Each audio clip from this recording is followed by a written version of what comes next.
Morning guys, ito ang update ng aking kamatisan. Ayan guys, update. Yan ang update ng kamatisan ko. Marami na siyang bulaklak at mamunga na siya dag. Ayan, sa wakas. Ayan, dami niyang bulaklak. Ayan, ang update ng ating kamatisan. Ayan, ayan, marami na siyang bulaklak guys. Ayan, mamunga na siya. Marami na siyang blessings na darating.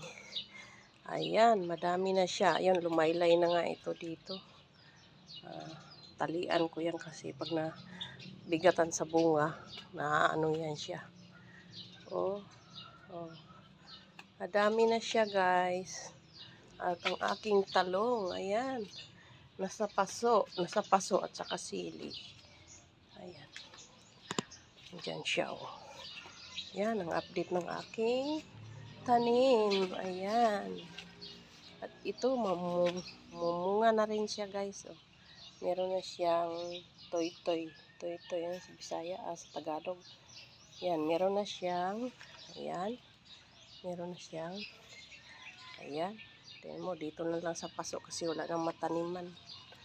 Puro na tanim. Ayan, ang aking sambong, ang aking lugbati, at ang aking serpentina.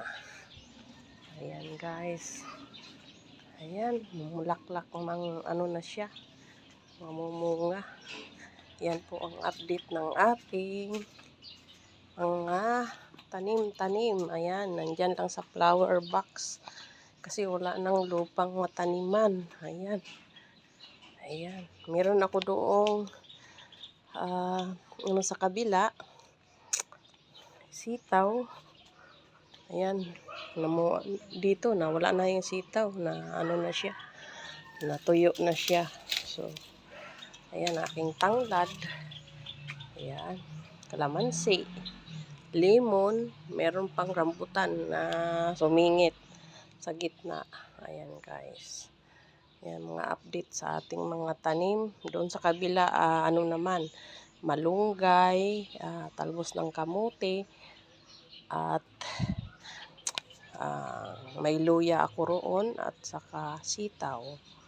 Ayan, dati may sitaw dito na harbisan ko, ngayon lipat ko doon. So ayan, pag namunga na ito guys, di na tayo bibili ng kamatis. Yan ang update ng ating mga tanim, vegetable. Ayan. Ayan, thank you for watching. Bye-bye.